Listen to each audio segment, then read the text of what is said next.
Welcome to Never Rewrite. I'm Isaac Askew. And I'm Jeffrey Sherman. And today we're joined by guest Austen Tucker to ponder the question, what if we treated communication gaps like tech debt? And for full transparency, Austin and I work together and have worked together in the past. So Austin, take it. Well, why don't you tell us a little bit about who you are and how this question came up? Yeah, thank you for having me on the show. So this question really is the culmination of doing many years of facilitation for tech teams, and it's sort of an observation I've seen at many different companies, and it's been my life's work in my career to sort of address these communication gaps because I see them as the original sin of all tech debt, all rewrites. It really does come down to if we if we actually communicated a little bit better, we would avoid a lot of these gaps that really boil down to communication issues. It's come up in my professional life. Just I new company, you walk in, you see what the gaps in communication are, and I'm currently deep in that process with our company Active Campaign. So let's start there because I know I walk into a code base and I start sniffing around and I pretty quickly can tell you what parts of the code base are bad, which doesn't translate to what parts of the code base should actually be replaced. It's one of the main themes is uh, you, just because something is bad doesn't mean that you should willy-nilly replace it. Mm-hmm. So how do you identify, like what do um, communication gaps look like to you, or how do you recognize a communication Mm. gap? Excellent question. The primary thing that I listen for is I didn't know that. I listen for watchwords. I didn't know that. Wait, we can do that. I thought you were doing that. Uh, these will come up if a company is not communicating well and Mm-hmm. a sort of a culture of professionals is not communicating well. That'll come up very often. I listen for friction. So if I hear, oh, that's just Janet being Janet, I listen for that. These are sort of watchwords that when I hear that, I can ask Hmm. questions because usually people don't get angry at each other just because you take your coffee differently. People get angry at each other because there was an expectation that wasn't met. Hmm. And at the point that I'm hearing the friction, I know that there has been in the past unmet expectations, and those will happen again unless we fix the communication issue. So, like with a lot of tech debt problems, things, the common things that you hear is, oh, well, we know we need to upgrade the libraries or fix this bad piece of code, but this other stuff is more important. Do communication gaps have similar things where, oh, yes, I know I need to go talk to Bob, and I don't think there's any Bobs that we work with. So I know I need to talk to Bob, but Carl is louder, so I need to talk. So I'm going to talk to Carl instead. Yeah, so funny story. I got into tech after going to college to be a high school English teacher. So Mm. what I bring to the table that's a little unique is, and this blows my mind really, the business workshop world on the internet is over here and it's its own ecosystem of here are some workshops, here's some things that you can just pull out of your back pocket and run. And then over here you have the pedagogy internet, which is all of the teachers who run honestly the most complicated stakeholder management in the world.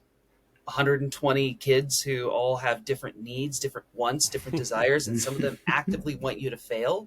Like the fact that we're not listening to teachers and taking the lessons that these people who have trained to impart knowledge to people, that we're not listening to them and like taking their lessons, it But Austin, we blows my pay them mind. very little. That's capitalism has spoken that they don't know anything.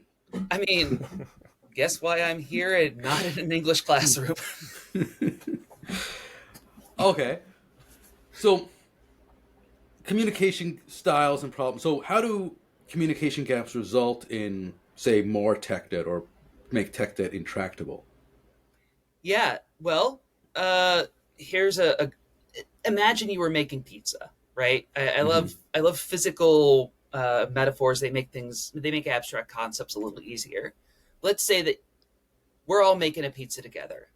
I'm gonna make the dough. Jeffrey, you're gonna make the sauce. Isaac, you're gonna source the toppings.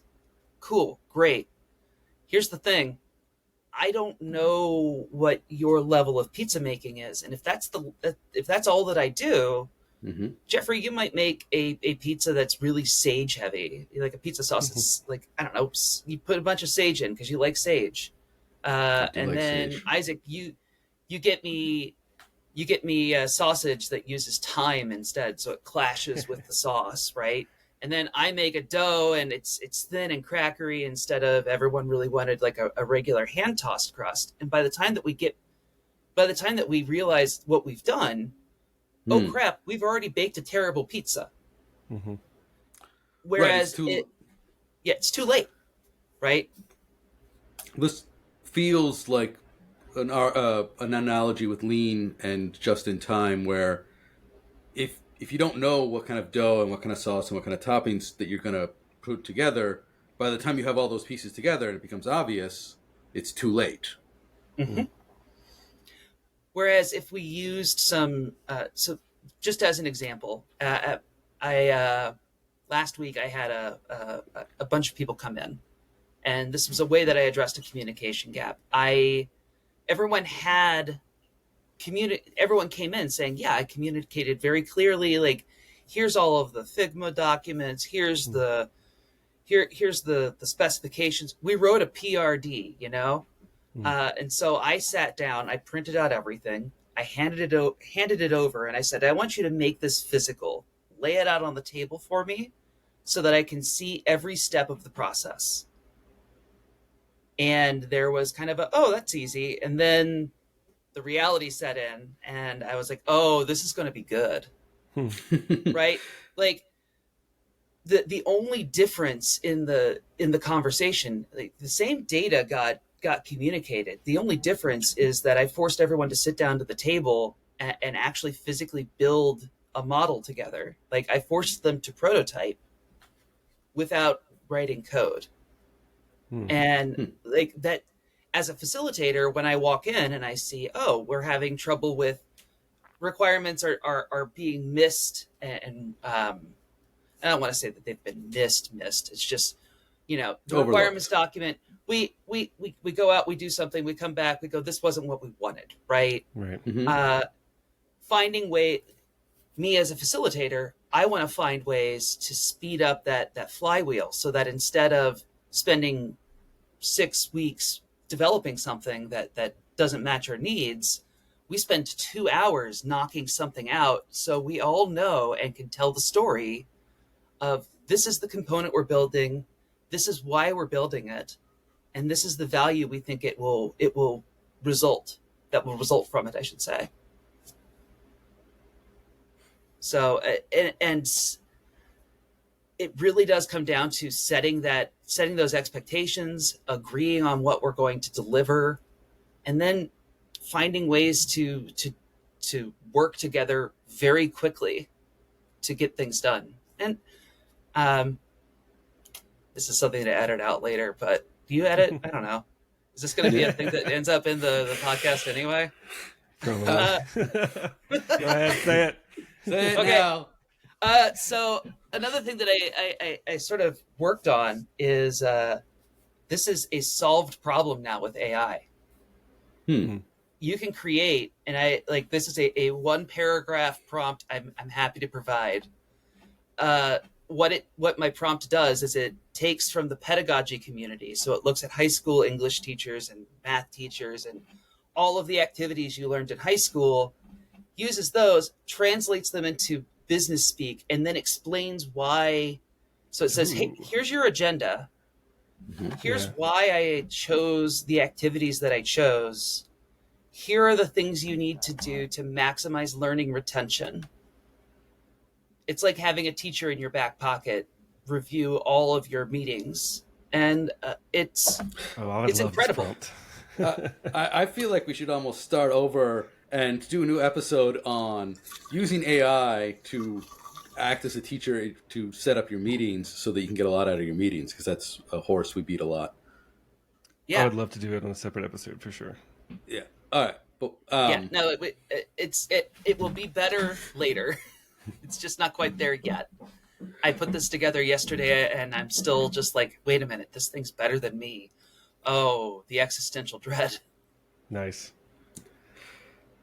Okay, but going back to the topic of communication gaps and tech debt.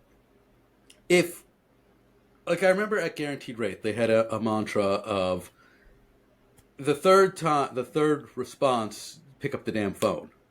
Where, 2 emails, you email, you respond. If you're going to reply back to that email, pick up the damn phone, was one of their mantras. And I always laughed at that because nobody had phones on their desks. Or maybe that was the last place I was ever at that had a phone on my desk. Now I don't even have a desk. Or I do have a desk, but it's literally my desk. And it has no phone. Actually, my phone is on it. Continue. Continue. I am in the weeds. Part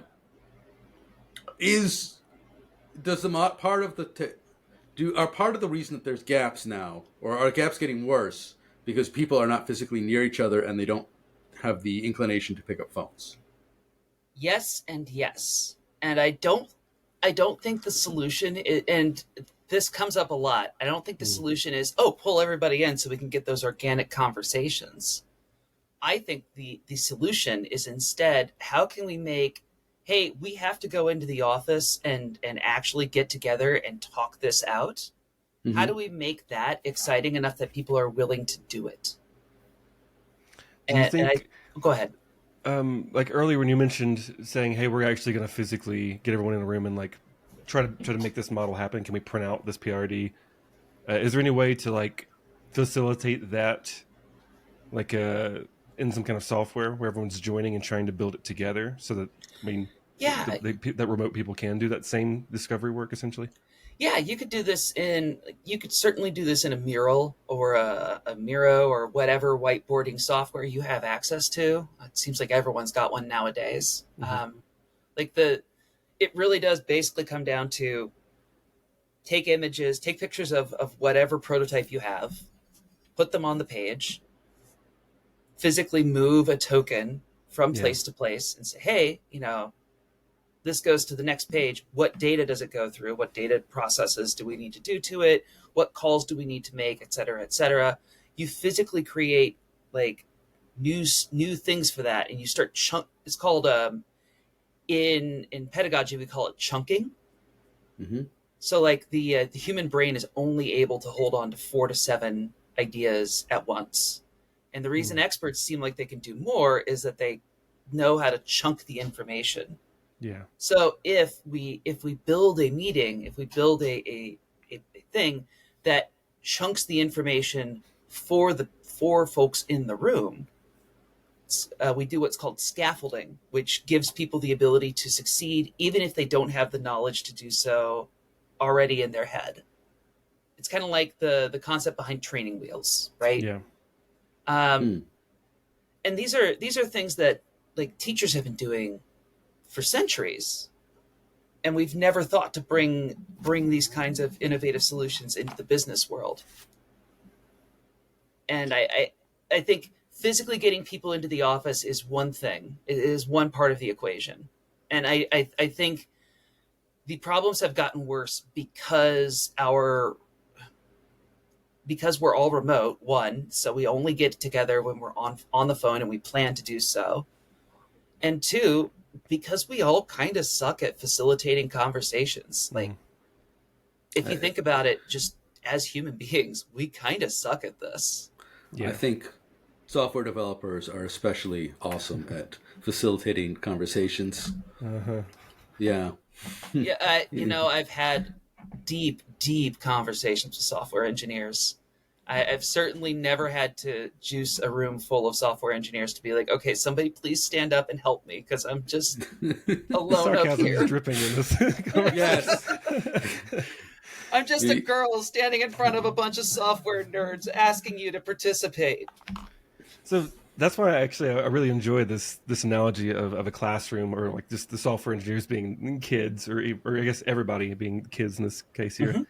Um, because you do have to facilitate that communication in a similar way, because we're just a lot of us are just very large grown up people with children mindsets when it comes to communication. Hmm. Um, Hmm. so I guess in that sense, how do you kind of establish yourself as somebody with authority in the same way? Because if you're there to begin with, and children come to the classroom, they Hmm.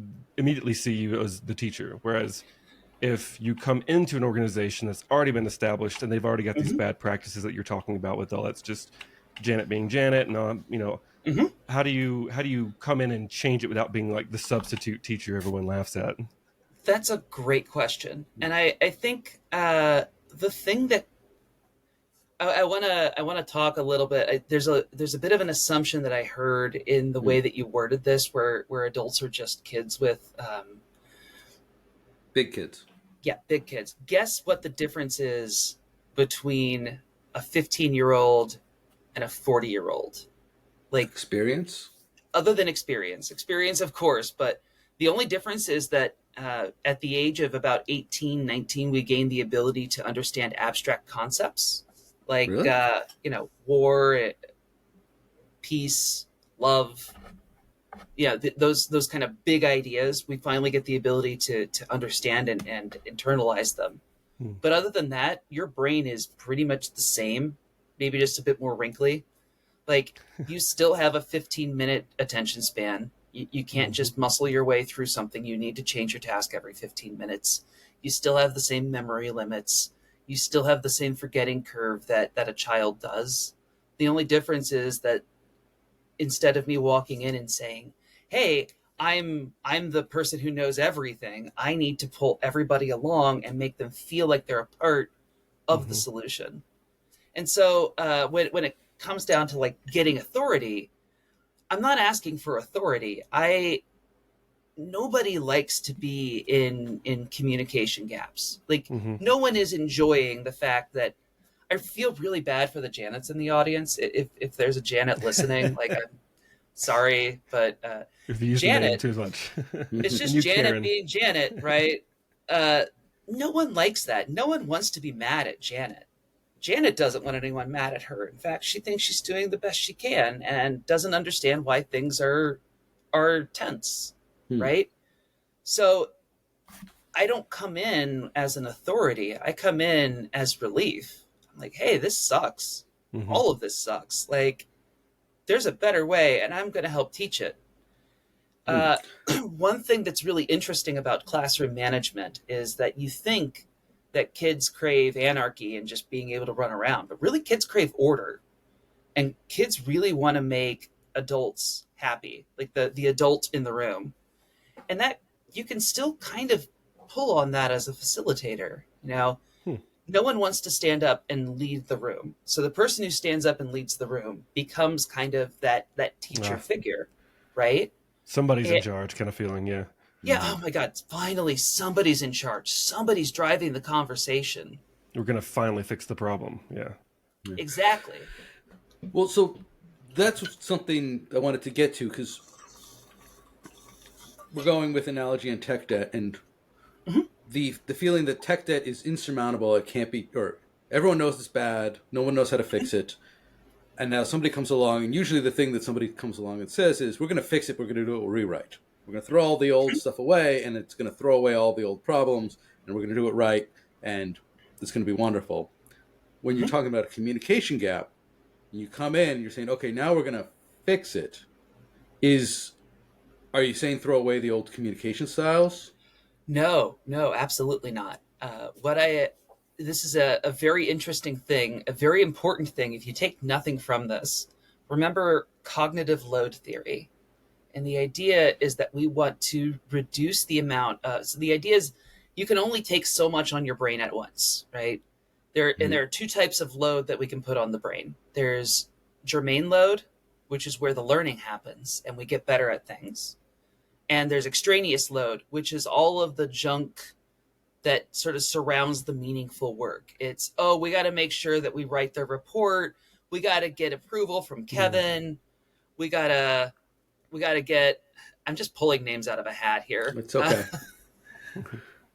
But no, like what you do is you need to chunk the information and make it small enough to be digestible.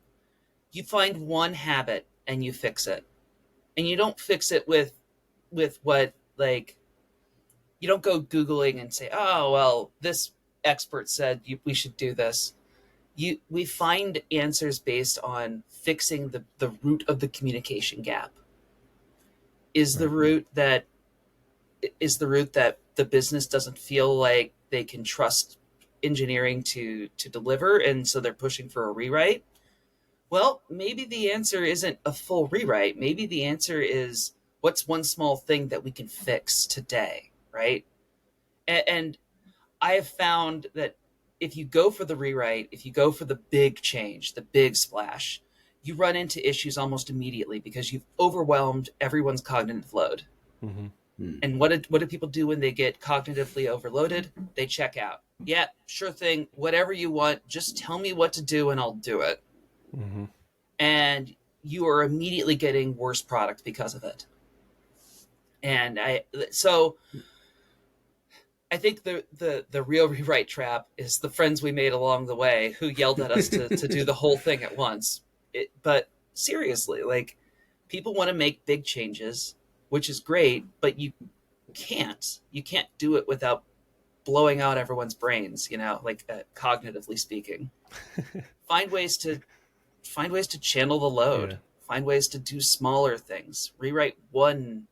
Like, if you're really hard for a rewrite, this is an interesting view of it, Jeffrey, because we always talk about the thesis ship approach, or this kind of do one thing at a time, iterative delivery approach, for the sake of getting something in front of the customer, smaller pieces delivered, making progress that way. But we've never really approached it from the concept of, also, that's just easier cognitively to understand when we break it apart into pieces.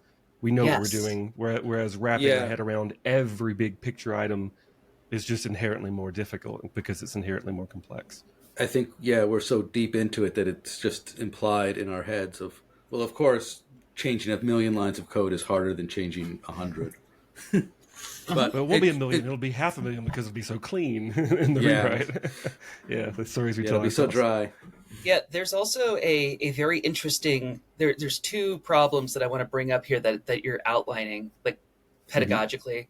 One is the curse of knowledge, which is that once you have knowledge, so once you've learned a code base, once you've learned a business process, it is very difficult to imagine a life where you don't understand it. It's like, can you imagine what it's like to not know how to scramble an egg? I've run into this, actually, where when I joined the company I'm currently at, people were doing things a certain way, and I asked them, why are you doing it this way? And like, oh, this is just the way I've been taught to do it. And I'm like, oh, well, I could write a script that would automate all that, and you wouldn't even have to do that anymore. Like, they were like manually copying stuff from spreadsheets, for example. I'm like, I can just import a spreadsheet. I can write something that can parse this. But they were so caught up in that from it being a small company, and there was just a spreadsheet of 10 things. It was easy to do. Who cares? That once it became a spreadsheet of 300, it was like, oh, I just got this chore to do. And they never stopped to think, how do I step outside of the world I've created? And, like, kind of the metacognition, thinking about the way you're thinking and doing things to change that. So that super resonates with me, because like some of the biggest impact I've made is like coming outside of the scope and realizing, guys, what we're doing here is kind of wild. There's a lot of mechanical Turk happening that we could really easily automate, that people just kind of get drowned in, like they become really acclimated to their chaos. Mm-hmm. So there's that. There's also the knowledge transfer problem, and that is, let's go back to that pizza example, right? Sure. Let's say that I teach you how to make pizza from scratch, right? I teach you how to make the dough. I teach you how to make the sauce. I teach you how to make the toppings. Great. Now I say, hey, you know how to bake now because you've made a pizza crust.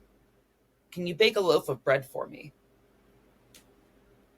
The skills are kind of the same. And like, if you know what you're doing, like, yeah, a pizza crust is basically just a quick bread or like a yeasty bread, and Hmm. you know, throw it in a loaf pan and bake it, and you get bread. But Would you? exactly, because that knowledge may not fully transfer. Like I can tell you, I can set up the scaffolding for you if I know if I'm there and I'm teaching you. I can say, hey, Mhm. it's literally the same thing. You've already made bread. You just need to put it in a loaf, and boom, you've got bread. Um, the yeah. Sorry, I lost my thought there, but You were I, talking it's about knowledge transfer and how yeah, if you don't know the theory, if you teach someone to do something, but you don't teach them the theory behind it, then all you've taught them is to, in this case, make pizza, and they don't know how to bake. right, right, exactly. And what a good teacher will do, let's say that I want to teach you to bake, and you say you want to bake, right? I'm going to teach you how to make a pizza. It's the thing that you really like. And I'm mhm. going to teach you some cheats. And we're like, hey, we're going to go get jarred sauce. We're going to go get like just a block of mozzarella that we're going to shred, and we're just going to make cheese pizza, Mhm. right? We're going to do that. We're going to focus only on the dough, Oh, I like this. Yeah. Hmm. Okay. right? Because I've let you cheat on everything else. Like you don't have to make tomato sauce from scratch. We can just buy jarred.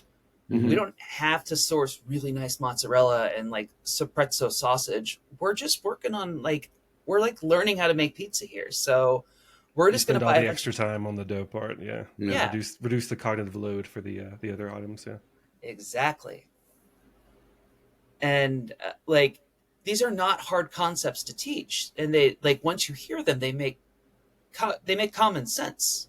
Mhm. Hmm. So like my theory, and I've not had a chance to drive this yet, unfortunately, is that if you taught some basic cognitive like pedagogical techniques at the company level or Hmm. had an AI to it, Hmm. I think you could see a multiplicative effect because every decision at a company begins with a meeting. Hmm.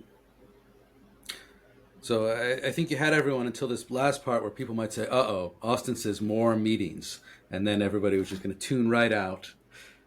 Thankfully, we put it at the end. Oh no, I love murdering meetings. Like that's one of the things that I do it. You know, at my level, I can look at everyone's calendars and I can say, hey, why are we having all of these one-on-ones? Mhm. Why are we having why is everyone's calendar just completely jam-packed? Or, you know, what how can we reduce this load so people aren't doing work at 6 o'clock in the evening? Right. Hmm. And it comes down to make better meetings, Yeah. make better use of people's time, And use many metaphors and analogies to as get your points many as across. you can cram in. That makes sense. Yeah, metaphors are great. We've done some pretty crazy ones that we've stretched here. I mean, our fundamental thesis shipping is a Yeah. metaphor. Yeah, It's a stretch metaphor where we've replaced all the original pieces. Ha. Ha ha ha. yeah. New ship. Who dis? Yeah. Theseus is this. All right. I think we got to cut it off. Austin, if people want to get in touch with you or learn more about what you do or just hear more from you, where should they go?